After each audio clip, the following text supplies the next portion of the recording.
Nunca juzgue demasiado pronto si algo es una bendición o una maldición. En octubre de 1991, el fuego destruyó 2.500 casas en las cercanías de Oakland, California. Cuando los dueños regresaron y sacudieron los escombros, descubrieron que todas sus posesiones habían quedado reducidas a hollín.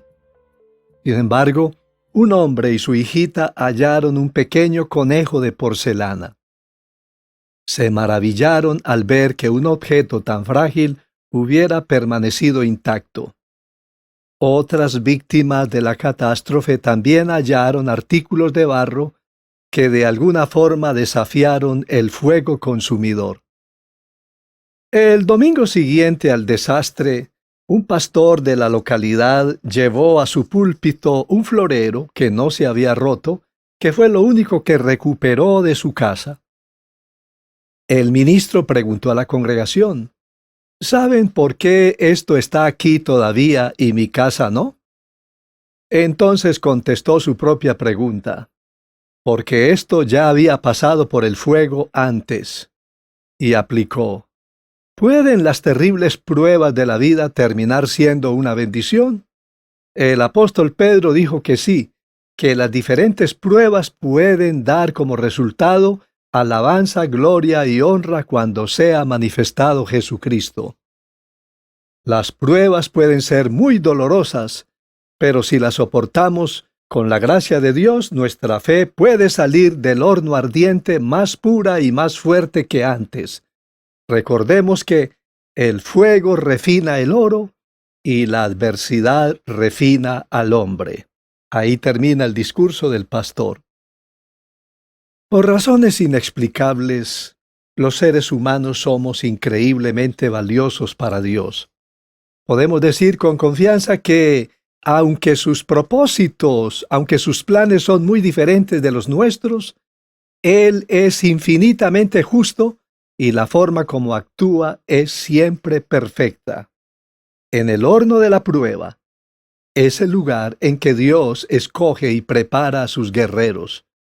Dios le dijo a Israel, y aquí cito Isaías 48:10, «Te he escogido en horno de aflicción». La frase horno de aflicción describe a cabalidad la angustia de los israelitas durante 400 años de servicio forzado al faraón de Egipto. Cuando Dios le dice a Israel, «Te he escogido en horno de aflicción», plantea un interesante principio para el pueblo de Dios. Somos elegidos como un pueblo afligido y no como un pueblo consentido.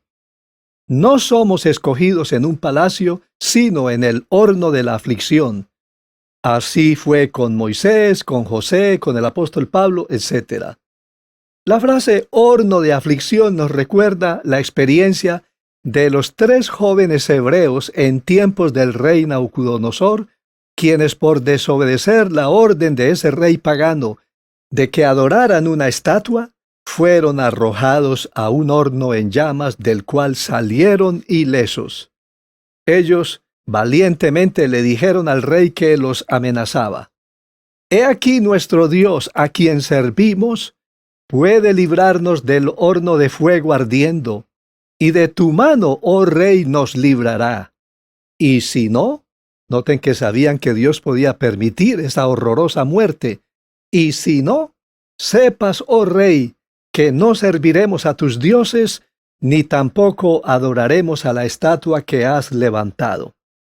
Bueno, Dios no los guardó del horno, sino en el horno, pues fueron lanzados vivos al fuego.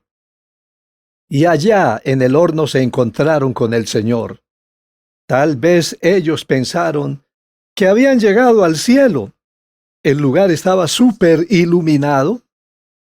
Las ataduras se soltaron y el mismo Señor salió a recibirlos.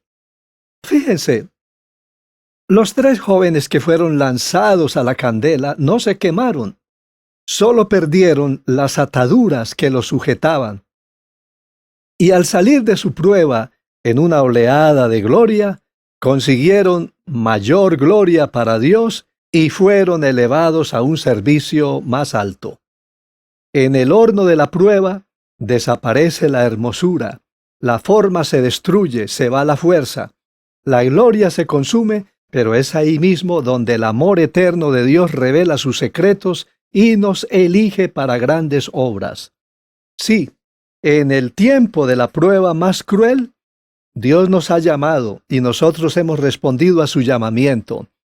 Entonces es cuando hemos escogido al Señor como nuestro Dios y Él ha manifestado que ciertamente somos sus hijos. Por tanto, si hoy se enciende el horno 7 veces más de lo corriente, no tema, porque el glorioso Hijo de Dios se paseará con usted en medio de los carbones encendidos.